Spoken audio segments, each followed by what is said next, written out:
सभी सनातनी भाइयों को जय श्री राम। अमीरजी गोहिल भारत के पश्चिम में स्थित गुजरात राज्य अमरेली जिले के अरथिल्ला के राजवंशीय शासक थे। अरथिल्ला के भीमजी गोहिल के 3 पुत्र थे, दुदाजी, अर्जनजी और अमीरजी। इनमें दुदाजी अरथिल्ला और लाठी की गद्दी संभालते थे। अर्जनजी गडलिया के 11 गांवों का प्रबंधन करते थे और सबसे छोटे पुत्र अमीरजी समटियाला गांव की गद्दी के उत्तराधिकारी थे। अमीरजी प्रसिद्ध कवि कलापी सुरसिंह जी तक्षसिंह जी गोहिल के पूर्वज थे। अर्जुन जी और अमीर जी के बीच बेहद स्नेह था, लेकिन एक दिन गडालिया के दरबारगढ़ में एक मुर्गों की लड़ाई के दौरान स्थिति बिगड़ गई। मुर्गा हार गया, जिससे वो क्रोधित हो गए। उन्होंने अमीर जी के मुर्गे पर वार कर दिया। इस पर अमीर जी ने कहा, भाई यह तो लड़ाई का नियम है, इसमें एक जीतता है तो दूसरा हारता है। इसमें गुस्सा करने की जरूरत नहीं है।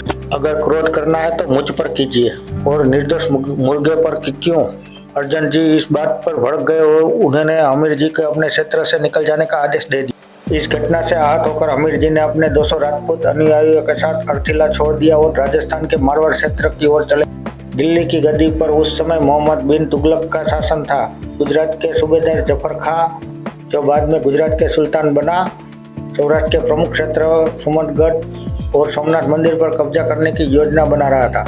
जफर खां मूर्ति पूजा का घोर विरोधी था और उसने सोमनाथ में हिंदू धर्मस्थलों पर नियंत्रण के लिए अपने थानेदार रसूल खां को भेजा। रसूल खां ने शिवरात्रि के मेले के दौरान हिंसा भड़काई, जिसमें स्थानीय लोगों ने उसका और उसके सैनिकों का वध कर दिया।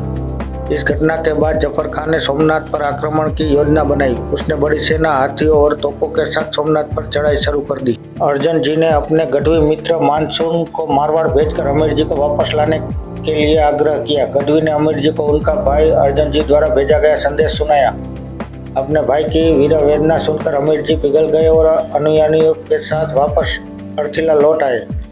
जब अमीर जी को सोमनाथ पर जफर खां के आक्रमण की खबर मिली तो उन्होंने तुरंत निर्णय लिया कि वे सोमनाथ की रक्षा के लिए युद्ध करेंगे। उनकी भाभी ने उन्हें प्रेरित किया और कहा, अगर आप राजपूत हैं तो शिव की रक्षा के लिए युद्ध में जाइए। अमीर जी ने 200 योद्धाओं के साथ सोमनाथ के लिए प्रस्थान किया। रास्ते में लाखबाई नाम की एक वृद्ध चारण महिला ने उनका मनोबल बढ़ाया और उन्हें शादी करने की सलाह दी। लाखबाई ने कहा, रणभूमि में अप्सराएं कुंवारे पुरुषों को नहीं स्वीकारती। आगे चलते हुए अमीर जी का सामना वाघेला भील सरदार वेगड़ा से हुआ, जो सोमनाथ के भक्त थे। वेगड़ा ने अपनी बेटी राजबाई का विवाह अमीर जी से कर दिया। यह विवाह गिर के जंगलों में संपन्न हुआ। सोमनाथ पहुंचकर अमीर जी ने जफर खां की विशाल सेना का सामना किया। भीलों ने धनुष बाणों से दुश्मनों का संहार किया। जफर खां ने मंदिर पर तोपों और हाथियों से हमला किया, लेकिन अमीर जी और उनके साथियों ने बहादुरी से उसका मुकाबला किया।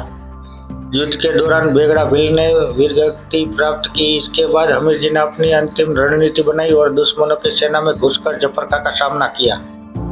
अमीर जी और उनके साथी अंत तक लड़े। उन्होंने सोमनाथ मंदिर की रक्षा करते हुए वीरगति प्राप्त की। उन्हें बद्रीलाल की यह कहानी राजपूत गौरव और साहस की मिसाल है। इस युद्ध में अमीर जी का नाम अमर हो गया और वे सौराष्ट्र के इतिहास में एक वीरता के प्रतीक के रूप में प्रसिद्ध हो गए। जय श्री राम।